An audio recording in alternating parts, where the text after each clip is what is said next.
Apmošanās! Šis ir raidījums Atmošanās, kurā mēs runājam par jauniešiem un jaunajiem pieaugušajiem aktuālām tēmām. Mēs esam uzsākuši raidījumu ciklu, kurā mēs runājam par attiecībām no skatiena līdz laulībai. Un pirmajā raidījumā mēs jau noskaidrojām, kā pārliecināties, vai tu esi gatavs attiecībām. Šajā raidījumā mēs runāsim par to, kā pārliecināties, vai simpātijas, kas tev ir pret kādu cilvēku, ir tiešām tā vērts, lai spērtu kādus rīcības soļus. Un ar mums kopā šajā raidījumā ir mūsu iemīļotie viesi Dāvids un Estere Gleškes. Čau! Prieks jūs atkal redzēt. Prieks redzēt tevi, Dāvi. Jā, man arī prieks redzēt sevi šajā raidījumā. Mēs esam sākuši runāt par attiecībām un esam saņēmuši daudz labas atsauksmes par mūsu pirmo raidījumu, arī daudzus komentārus. Tā kā paldies jums par to, un šie raidījumi tiešām cilvēkiem ir vērtīgi un nozīmīgi. Šajā reizē mēs runājam par simpātijām. Kā tad saprast, ka tās simpātijas, kas mums ir par kādu, pat tiešām ir īstas simpātijas. Un, man tas pirmais jautājums būtu, tad, vai jums kādreiz ir bijušas tādas bērnībā lielas simpātijas pret kādu, kad, tu saproti, tagad man ir tās īstās simpātijas, tas ir kaut kas vairāk nekā tikai, ka man kāds patīk? Pavisam noteikti. Man šķiet, ka visiem jau bērniem tas ir pirmā simpātija, ir tava mamma, tavs tētis. Es domāju, ka pirmā simpātija, cik mamma ir skaista un cik viņa par visu parūpējas un viss ir forši. Tās, protams, nedaudz citādākas simpātijas. Un tad jau sākās skola, sākās pirmās skolotājas, kas likās ļoti interesantas un simpātiskas. Tad varbūt klases biedrenis, vai ne? Un tad kādreiz tu centies visādi pievērst savu uzmanību, rīkojies pārdroši, esi baigies mačo, tāds mazs puisītis, un tad tā meitene pievērš tev, uzdod kādu jautājumu, tu samulsti un īsti nezini, kā atbildēt. Droši vien, ka kādam no jums arī tā ir gadījies, varat pacelt rokas. Man tā bija. Jā, man varbūt bišķiņi savādāk, par cik es biju tāda ļoti kautrīgā meitene, tad man tieši patika tādi, kas bija tādi drosmīgāki, bravūrīgāki. Dāvids laikam tāds tagad arī tieši ir. Es atceros to, ka bija kaut kādas multenes vai kaut kādas tādas bērnu filmas, kuros bija kaut kāds galvenais tēls vai princeses princis, ko viņi tik ļoti gaidīja. Un es atceros, ja nemaldos, tas bija Pelnrašķītē, kur bija princis ar blondiem matiem, un tad, protams, katrs puisis ar blondiem matiem iekrīt sirsniņā un noteikti ir simpātija. Bet paldies Dievam, tas ar laiku mainās. Arī tev ir jāizbalina mati. Arī brūļmatiem ir cerība. Man domājot par šo jautājumu atmiņā nāk Valentīna dienas pamatskolā, kad mēs skolā sūtījām sirsniņu pastu un tad visādi gāja. Interesanti, kad apciemojot savu bērnības dzīvokli, kurā dzīvoju, tur ir saglabājusies kāda kaste ar visādām manām lietiņām. Tur es atradu kaut kādu mīlestības vēstuli, ko es rakstīju 3. klasē. Es kādai meitenei teicu, tu esi tik skaista kā Britney Spears. Tu tiešām biji iemīlējies.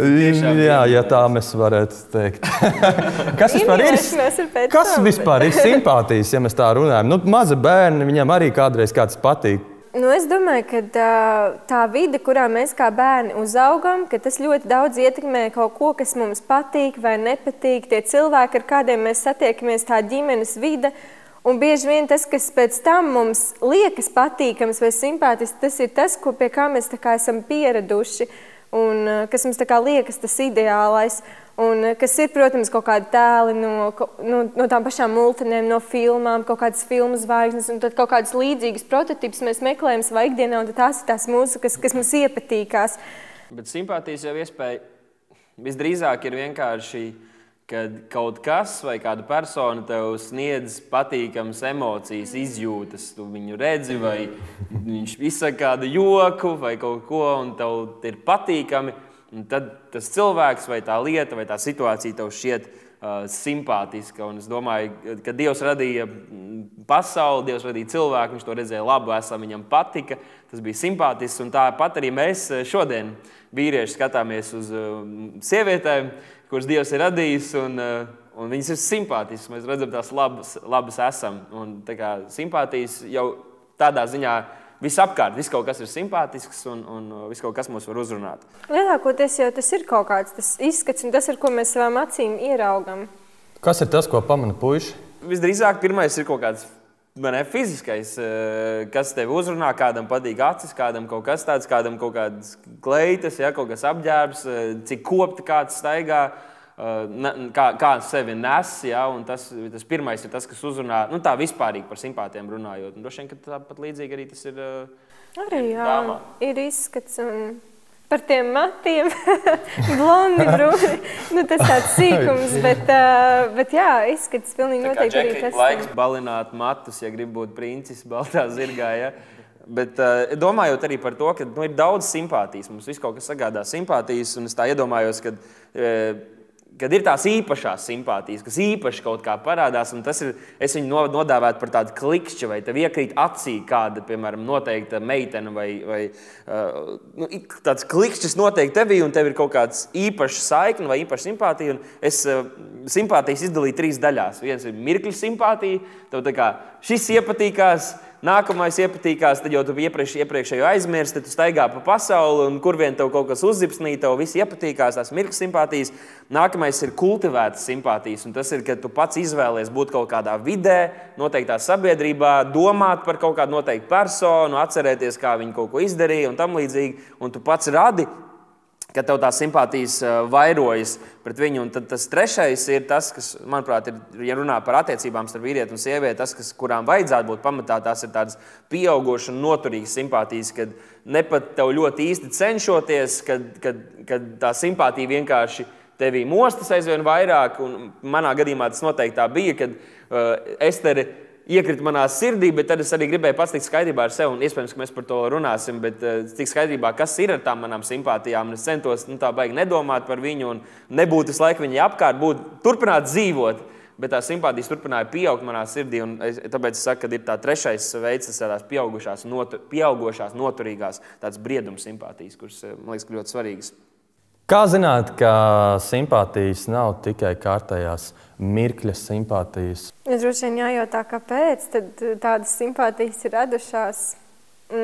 Ja tas ir tas džempers, kas iepatīkās, kas tam pusim mugurā, droši vien, kad rītā džempera vairs nebūs, un tad vairs nebūs simpātija. Es personīgi domāju, ka pirms mēs ļaujamies vispār tādām domām, kā mēs izjūtam simpātijas pret kādu un izvērtējam, tās mums ir jātiek galā ar to, ko mēs pirmajā raidījumā runājam, vai es vispār esmu gatavs attiecībām, vai es esmu gatavs veidot ģimeni, vai es esmu gatavs veidot šo laulību.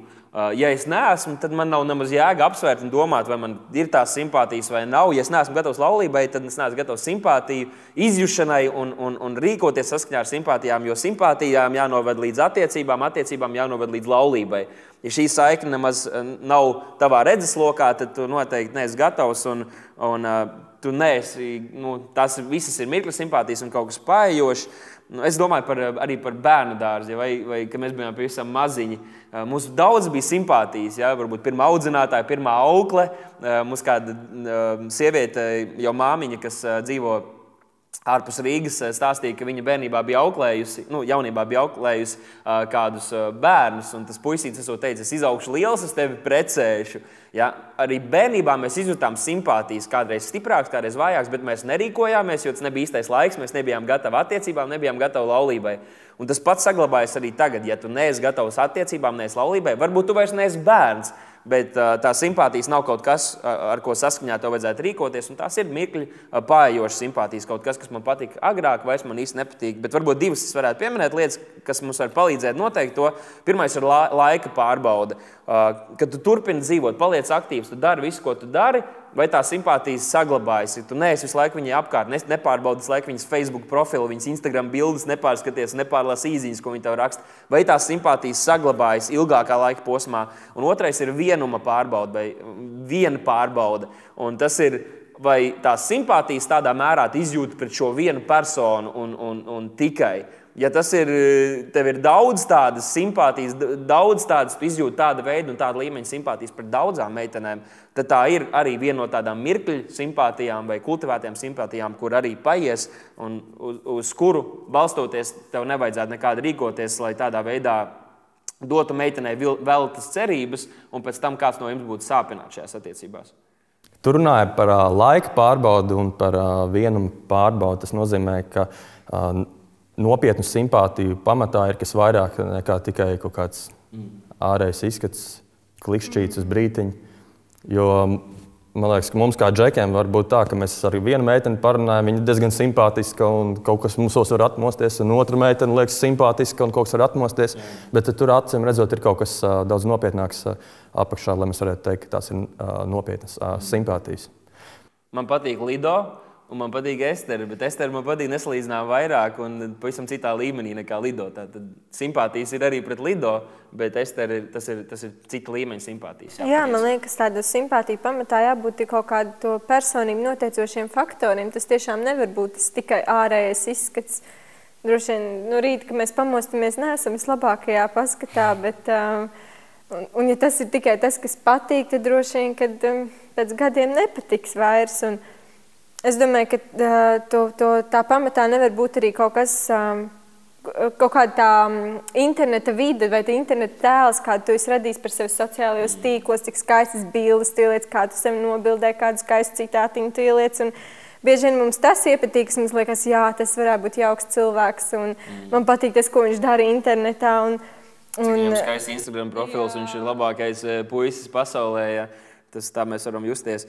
Es varbūt vēl piemetinātu, ka tāda simpātija izjušana kādreiz ir tāda ļoti emocionāla varbūt. Ja? Tu vienkārši to sajūti, vai viņš kaut kā paskatījās tev, viņai matu cirtas tā pagriezās un tu domā, eņģelis no debesīm, bet Dievs mums ir dāvinājis šīs emocijas, un tā ir ļoti laba lieta tādas izjust, bet Dievs mums ir dāvinājis arī smadzenes. Un tāpēc viens ir tas, kā tu sajūties, kā tu redzi, kā viņai piestāv noteikti džempera, nu, noteikts krāsas kleids vai kaut kas tāds, bet otrs ir, ka tu realistiski paskaties, ja, kas tev kaitina, teiksim, viņā, kas ir kaut kas ir kaut kādas atkarības problēmas, kas ir viņa dzīvē. Varbūt, ka viņam vairāk nozīmē un viņš pieķēries vairāk kādām datorspēlēm vai savam Instagram akkauntam, nekā viņš grib pavadīt laiku ar tevi. Ja, ja katru reizi, kad jūs esat kopā, viņš grib nevis sarunāties ar tevi, bet lai jūs uzsūmēt, nu, vienalga, uztaisat bildi, lai tu viņu nofočēji, cik viņš labi izskatās pie jūras. Vai, nu, vienalga. Tas ir tas, ko ir vērts izvērtēt. Ja? Kas ir tas, kas tieši tev uzrunā? Un tad teicu par to internetu tēlu, un es vēl gribētu pieminēt par cilvēku potenciālu. Ja? Jo kādreiz mēs iemīlamies, un kādreiz mums iepatīkās tas, ko mēs redzam, ka šis cilvēks var kļūt, kas viņš var būt. Un mūsu gadījumā arī bija tas, ko es arī Estere sākumā teicu. Es ticu tas, kur Dievs grib mani vest, un kur Dievs grib arī, teiksim, pēc tam mūsu kā ģimeni, kur mēs varam nonākt. Bet varbūt arī, kad nekas nemainās. Ja? Un es neesmu, piemēram, uzņēmējs, visdrīzāk es nebūšu, visdrīzāk es nenesīšu miljonus mājās. Un tā kā, ja tu to dzīvi gaidi, tas ar mani tas visdrīzāk tev nesagaida. Man nākotnē tas ir kaut kas tāds, vienkārši, lai ir skaidrība, ja? Ka tu neiemīlies cilvēku potenciālā, bet iemīlies tajā cilvēkā, kāds viņš ir. Un es vien ļoti labi padomu kādreiz dzirdēju, kas skan tā. Vai tev tas cilvēks tikpat ļoti patiktu, ja viņš nekad vairs nemainītos un neko daudzāk nesniegt par to, kas viņš jau ir? Nevis, ka tu domā, kas viņš būs, viņš tagad mācās, varbūt domā, viņš būs tos, viņu būs tā, bet ja viņš vispār nemainās, viņš paliek tāds, kāds viņš ir un ko viņš tagad sasniedz, vai tu viņu mīlēsi tikpat stipri? Es gribētu pielikt klāt punktu par to, ka ir tāda laba doma. Spēle, kāda viņa vai viņš būs pēc 20 gadiem. Aizmirst varbūt par ārējo izskatu, vienkārši raudzīties uz raksturu un iedomāties, vai šīs īpašības pēc 20 gadiem, vai tev viņas vēl aizvien patiks, vai tev patiks viņa, kad viņa būs nogurusi, vai kad es būšu nogurusi, vai mums tajā būs arī simpātijas vienam pret otru, un paskatīties, kā viņa attiecas pret, to mēs runājam iepriekšējā raidījumā, pret saviem vecākiem, ja, pret draugiem. Ja. Tas nav tikai izskats, tas ir kaut kas daudz vairāk, lai pārliecinātos, vai simpātijas ir nopietnas. Par ko vajadzētu pārliecināties, pirms mēs izrādām savas simpātijas pašiem, varbūt par savu dzīvi? Nu, droši vien jau par to, vai tās ir tās noturīgās simpātijas, vai tās ir mirkļa simpātijas, un kā viņas izpaužās. Un es domāju arī par to, ka, ja, piemēram, tam puisim ir tās simpātijas, viņam vajadzētu pirms viņš izrāda šīs simpātijas, pārdomāt, kas notiks, ja tā meitene, ja viņai būs arī simpātijas pret manīm, kas notiks tālāk, kā mēs to risināsim, kur mēs paliksim, un vai tās attiecības veidosies tālāk, vai vispār esmu gatavs attiecībām. Tie ir ļoti svarīgi jautājumi, pirms izrādīt simpātijas, pirms dot kaut kādu zīmi par to. Droši vien jājautā, kāpēc ir tās simpātijas un kā tu gribi viņas izrādīt? Kāpēc tu gribi viņas tā ļoti izrādīt? Ja tev vienkārši simpatizē, bet kāpēc kāds varētu gribēt izrādīt simpātijas? Ja tev kāds patīk, tu gribi taču būt tā tūma. Piemēram, domāsim par Dievu analoģiju. Mēs mīlam Dievu, un ja mēs mīlam viņu no visas sirds, mēs gribam būt viņa klātbūtnē. Un, manuprāt, ja mēs runājam par pretējā dzimuma cilvēku, tad mēs gribam būt kopā ar to cilvēku, par ko mums ir simpātijas. Mēs gribam iet ar viņu. Bet es domāju, pašam atbildot šo jautājumu, ka arī ir svarīgi padomāt par tādām lietām, kas ir mūsu tas aicinājums, kas ir tas aicinājums tam otram cilvēkam, kas ir viņa mērķi, kas ir tas viņa skats. Kā tu pieminēji par to, ka jau domā nedaudz uz priekšu, vai jums ir tas pamats, uz ko veidot tās attiecības. Jo viens pamats un balsts un pats svarīgākais ir Dievs, bet vai jums ir kopā arī kāds aicinājums, kādi mērķi, kādi sapņi, iespējams pat kopīgi, vai tas varētu būt? Jā, jo varbūt, kad viens, piemēram, grib veidot draudzi kaut kādā, Umurgas rajonā, jā, un tas ir tas, kas viņam ir sirdī, viņš nekur negrib ceļot, viņam ir sirdī tie cilvēki, un otram varbūt sirdī misija, viņš grib braukt uz Afganistānu, uz kurien tur un kalpot cilvēkiem. Un tad, lai gan jūs izjūtat simpātijas viens pret otru, jums katram sirds ir pilnīgi citā virzienā. Ja? Vai jūs varat veidot šo ģimeni, un vai balstoties tām simpātijām ir jēga rīkoties. Jo, ja gadījumā jums nesanāk, un kaut kas vismaz viens būs sāpināts, un būs kaut kādas rētiņas atstātas, un ja mēs gudri rīkojamies, tās rētiņas ir maziņas, bet vienalga.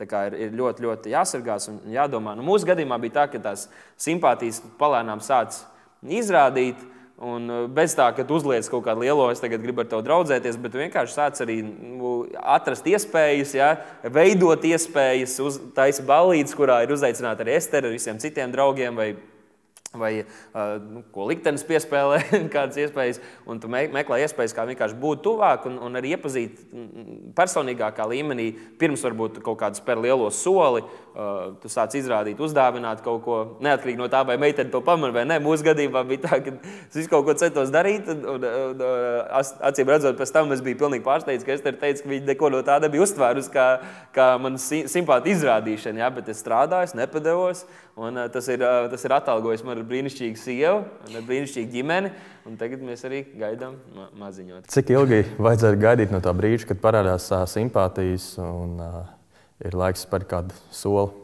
Ja nemaldos, Dāvids gaidīja 8 mēnešus, jā. Tas droši vien ir ļoti specifiski katrā gadījumā. Specifiski no tā, kādā situācijā ir bijis tas cilvēks, kurš izjūtās simpātijas, vai viņam tikko bijuši kaut kādas citas simpātijas, tad varbūt ir tomēr vajadzīgs kaut kāds laiks, lai saprastu un mazliet nomierinātos ar visu to, varētu atkal skaidri par to visu domāt. Kāds cits varbūt jau ir ļoti nobriedis un ir mērķiecīgi gatavs veidot attiecības un nav bijis citās attiecībās, īpaši emocionāli tuvās attiecībās, tad tas laiks var būt īsāks. Manā gadījumā bija tā, ka es atbraucu no Amerikas, kur biju studējis Bībeles koledžā, un tad neilgi pēc tam arī man iekrita sirdī Estere, bet es negribēju ātri rīkoties. Bija, protams, kaut kāda vēsture bijusi vecajā pasaulē, bet es negribēju ātri rīkoties vienkārši tāpēc, ka es vērtēju viņu, un es negribēju kaut kā pēkšņi ielausties viņas dzīvē un tad to visu tur sabojāt vai pamest. Tāpēc es gaidīju, lai saprastu, vai tās simpātijas, tās jūtas manī ir kaut kas tāds nopietns un paliekošs, vai tiešām ir vērts spērt to nākamo soli, kad es varu teikt, es tiešām apsveru viņu kā savu iespējamo dzīves draugu, kur ir potenciāls mums veidot ģimeni. Ja tas tā nav, tad es vēl negribēju rīkoties. Un tad palēnām tām simpātijām kļūstot stiprākām, un tu, protams, atrod veidus, kā būt līdzās, nekā ļoti neliekot viņai manīt, ka viņa man izredzētā, un es tā arī nejūtos. Bet tu vienkārši gribi iepazīt to cilvēku, tad palēnām arī tās iespējas bija vairāk, spēt kaut kādus soļus līdz tam brīdim, kad es sapratu, es esmu gatavs nākamajam solim, un tas ir, ka es sēžu viņai pretīm un saku, ka par to mēs iespējams runāsim vēlāk, ja, kad es esmu gatavs, ka es gribētu iepazīt viņu tuvāk, un arī, lai viņa apsver mani kā savu iespējamo iespējamo dzīves draugu, un tad tas draudzības process turpinājās. Kuram būtu jāspēr pirmais solis, ja ir simpātijas? Mūsu gadījumā tas bija Dāvids, un laikam ja tas tā nebūtu, tad mēs vēl ar vienu nebūtu precējušies. Droši vien, kad vairumā gadījumā tas tomēr ir puisis, kas uzņemās to atbildību par to draudzību, kas var spērt to pirmo soli, kas var izteikt tās simpātijas. Bet, protams, kad ir gadījumi, kad arī meitenē var būt tā simpātija, un viņi saprot, ka puisis jau neko nedarīs, tad laikam man kaut kas jādara. Mums draudzē Lilitiņa ir īstenībā lielisks piemērs. Viņa kādā jauniešu nometnē tieši par to stāstīja. Viņa stāstīja par to, kā viņa būtībā apprecēja Ārni.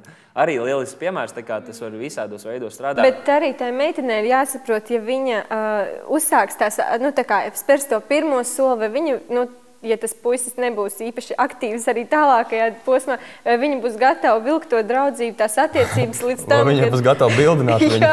vai viņa būs gatava bildināt. Ja tu viņu nomedīsi, tad tev būs jāturpina medīt arī visu atlikušo dzīvi. Ja? Nesīs mājās gaļu, viņš varbūt to uzceps.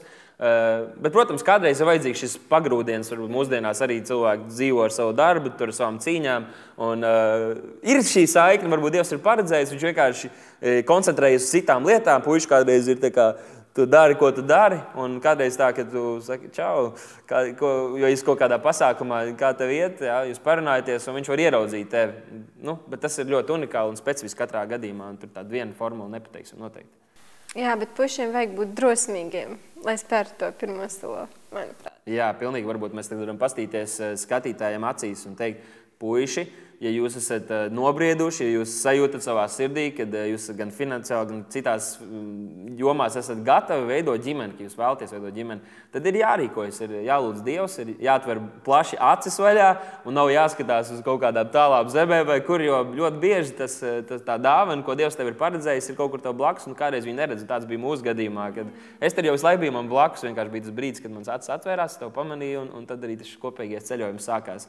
Atvērsim acis, skatīsimies, un Dievs ļoti brīnišķīgs dārgakmeņus mums visapkārt salicis. Jā, pēc šitā visi džeki, kas skatās šo raidījumu, ir, manuprāt, iedrošināti spērt kādus soļus. Brīnišķīgs soļus. Vai nav tā? Esmu dzirdējis no dažādiem gadījumiem, ka cilvēki reizēm prasa arī zīmes no Dieva. Kā jūs skatāties uz šādu aspektu? Es personīgi nekādu zīmi nesaņēmu, nevienu rakstu vietu, nevienu vārdu. Vai tu gaidīji? Es pat nezinu, vai es gaidīju, bet reizēm, man liekas, mēs no Dieva tik daudz ko sagaidām, pēc tam Dievam uzliekam to atbildību, un ja tas cilvēks nav perfekts un vēl kaut kas, patiesībā, man liekas, tajās visās sajūtiņās tu vari saņemt kaut ko, un tev liekas, ka to gan tev Dievs sūtīja, bet patiesībā tās ir kaut kādas sajūtas, un kas tev tikai liekas. Man liekas, kas būtu tomēr svarīgi, ir tas, ka tu esi tajās Dieva klātbūtnē un ka tu nes to lietu Dievu priekšā un ka tev ir miers tavā sirdī par to. Tas ir ļoti, ļoti svarīgi. Un pat ja tu neredz nekādas zīmes pie debesīm un vēl kaut kur, un varbūt tev kāds tur nepravieto un nesaka neko, bet ja tavā sirdī ir miers par to lietu, tad tas ir kaut kas, kam ir pamats turpināties. Jā, mēs esam ticīgi cilvēki, un mēs ticam, ka Dievs mūs vada. Un šis jau tiešām ir otrais svarīgākais lēmums mūsu dzīvē. Ja? Pirmais ir, kas ir tavs kungs, kam tad dod savu dzīvi, un otrais ir, kas ir tavs dzīves draugs. Jo kā G.P. man stāstīja, ka, ja tu izvēlies nepareizo cilvēku, tad tavu dzīve kļūst par 1000 reizēm sliktāk, un ja tu izvēlies pareizo, tad par 1000 reizēm labāk. Un tas, ko es, paldies Dievam, baudu. Bet ir ļoti svarīgi atcerēties, ka mēs esam tie, kas mēs izdarām izvēles. Un kādi jāvar... Pie mūsu gadījumā arī bija kādi cilvēki, kas jutās pavisam citādāk un tur kaut ko bija saņēmuši no Dieva un tur kā domāja, ka viņiem ir kaut kas jāsaka mums vai kādiem citiem cilvēkiem, bet tas ir mūsu lēmums un es izdaru izvēli un ja pat Dievs ļoti apstiprina to un manā gadījumā bija ļoti liels miers un arī dažādos veidos Dievs apstiprināja to, kad Estere ir tā sieviete, ar kuru es gribu spērt šo soli, tad tas cilvēks nebūs ideāls un tāpēc kādreiz cilvēki, kurš tā pārdabiski kā saņem kaut ko, izlasa kaut ko Bībelē vai mākonī, ierakstījās viņas vārds un tad saka, viņi ir izredzētā vai pieturās, tieši viņu satika, un tāpēc mēs esam lemti viens otram. Un tad tu aprec to cilvēku un izrādās, ka viņš nav ideāls, kad ir lietas, kur jūs nesaprotaties, ja? Un tad domā, bet kā? tad tāda nav īstais cilvēks, jo Dievs taču viņam ir uzrādījis. Nē, neviens cilvēks nav ideāls un tāpat būs jāstrādā. Tāpēc, lai gan Dievs mūs vada, izvēle jāizdara mums un arī atbildība jāuzņems mums ir jāmainās un jāmainās kopā ar to cilvēku. Un tas ir ļoti, ļoti svarīgi, lai mēs to apzināmies. Bieži puiši, kad izjūt simpātijas par kādu meiteni, varbūt nedaudz satraukt iekšās ar tādām trīsām par to, ja nu viņa pateiks nē, ja nu es viņai nepatikšu. Kāds būtu ieteikums šajā gadījumā? Šeit es pārņemšu šo sarunu. Tas ir viens no tiem riskiem. Un tas ir viens no tiem izaicinājumiem, un tas ir arī tas, kas šo laiku padara tik brīnišķīgu. Un, diemžēl mūsu sabiedrībā visi šie sociālie tīkli un viss tas nedaudz to laupa, jo tu viņai salieko bildi, skaties, vai viņa laiko tev, tu kaut ko uzraksti viņai Facebookā, slēpjoties aiz tās visas vidas, un tad viņa tev atbild, jā, tu man arī patīc, un tad jūs jau tiekaties vai izrunāt jau visu savu dzīves stāstu un emocionāli visu atklājaties, tur internetā sarakstoties, un tad jums jau liekas, ka jums jau jāprecās, un jūs pazīstat viens tik ļoti otru, lai gan tas ir tā kā sterilā vidē, tas viss sarakstīts. Bet tas ir ļoti svarīgi, ka mēs esam gatavi un esam spējīgi ne tikai tādā noslēgtā vidē, bet tieši publiskā vidē, draugu lokā, atrast veidus, kā izrādīt simpātijas, kā parādīt meitenei, ka viņa mums ir simpātiska, riskējot ar to, ka varbūt viņa neatbildēs ar to pašu, riskējot ar to, ka varbūt saņemsim kaut kādā mērā kurvīti. Un tas jau ir tas, vai tu gribi izcīnīt to meiteni, vai tu gribi, lai viņa tev ieliec klēpī. Manā gadījumā es ļoti priecājos par to, ka viņa nebija tā, kas bija samīlējusies vai saķērusies manī, un es nesaku, ka tādas tur būtu bijuši, bet viņa nebija tā, kur likās, man tikai jāpasaka jā, un viņa gribēs man precēt, bet es zināju, ka man vajadzēs Dieva palīdzību, lai iekarot viņas sirdi, kad man tiešām būs jāizcīna viņas simpātijas, jāizcīna viņas mīlestība. Un man kā vīrietim likās, tas ir vīrišķīgs pārbaudījums, izaicinājums, un es viņu iekarošu, un es viņu nekad vairs nelaidīšu vaļā, ja tā ir mīlestība uz mūžu. Un tāpēc es jāsaka arī meitenēm, neesiet tādas, kuras pašas visiem metas rokās, ja? Lai tas puisis izcīna tevi, tu esi tā vērta, tu esi dārga, tu esi vērtīga Dievam, un tas puisis tevi redzēs, un tu gribi, lai viņš tevi izcīna, ne tikai tu viņam pat ieliec klēpī. Un tas ir tas, ko es baudu. Ja? Mēs esam mednieki, mēs esam cīnītāji, un katram savā formā un veidā, unikālā veidā, bet tas ko mums nevajag baidīties. Ja viņi tev dod kurvīti, ja viņi tev pasaka, tad tas ir labi, tad pieņem kurvīti kā vīrs, un dodies citos ceļos. Un, man liekas, draudze ir ļoti laba vieta, kur vispār domāt par šo jautājumu, par attiecībām. Un arī, es domāju, džekiem nevajag pārdzīvot arī par to, ka, ja tev ir kādas simpātijas pret meiteni, tu centies viņai parādīt un varbūt pat viņai paprasīt, ko viņa par to domā. Un ja viņa pasaka nē, un jūs esat draudzē, un jūs esat citiem redzamā vietā, tad tā nav problēma. Tu saņem kurvīti, ir sāpīgi, aizēj mājās, bišķi stūrītī paraudi, bet paiet laiks, dzīve turpinās. Tā kā šī ir ļoti laba, man liekas, vieta un vide. Un džekam, laikam, vienmēr jābūt gatavam, ka viņš var tomēr saņemt to kurvīti. Protams, viņam ir laikam jāparūpējas par visu iespējamo pirms tam, lai tas tā nenotiktu, bet tā var būt. Jāsaka arī, ka ja tā meitene gadījumā tev saka, ka viņa neredz to tādu iespējamību, tad liec viņai mieru. Ir tiešām ir meitenes, kas saka, ka ir puiši, kas vienkārši uzmācās vai tādā veidā, ka ļoti neatlaidīgi, lai gan viņas ir skaidri likuši manīt, ka tur nav cerība. Tad vienkārši liec viņai mieru, ej lūdzu kādā kambarī, ja tu tiešām tici, ka viņa ir īstā, lai Dievs to izdara, jo tev tiešām nav cerība, tu tikai viss sabojās. Jā, bet daudzi pieķerās tiem vārdiem, ka pareizā lieta neīstajā laikā nav pareizā lieta, un viņi gaida, ka būs tas īstais laiks. Jā, bet par to vajag lūgt, un to var lūgt, un Dievs ir tikai tas, kas patiešām savieno cilvēkus, un tas nav... Savukārt meitenēms ir ieteikts, ka nevienmēr vajag būt tik ļoti nejaukām un atcirst. Un, protams, ka nevienmēr katrs puisis, kas izrāda simpātijas, ir tas īstais, bet tā pašā laikā mums arī nevajag, ka pirmā atbilde vienmēr ir nē. Īpaši, ja tas ir puisis, kas daudzām izrāda simpātijas, tad noteikti vajag bēgt no tādiem un likt viņam skaidri manīt, ka tu ne... Un, jā, vēl viena lieta.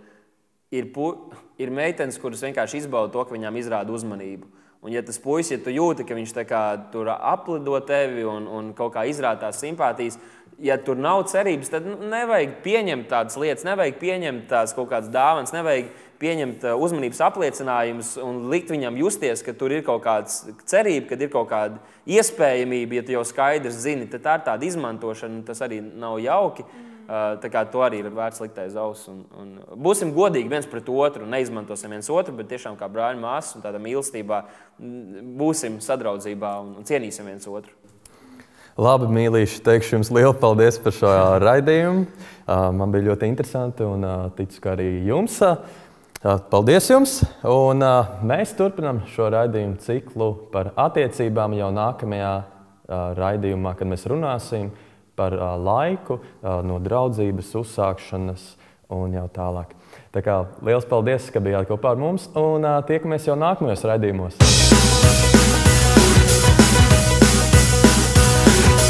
Apmošanās!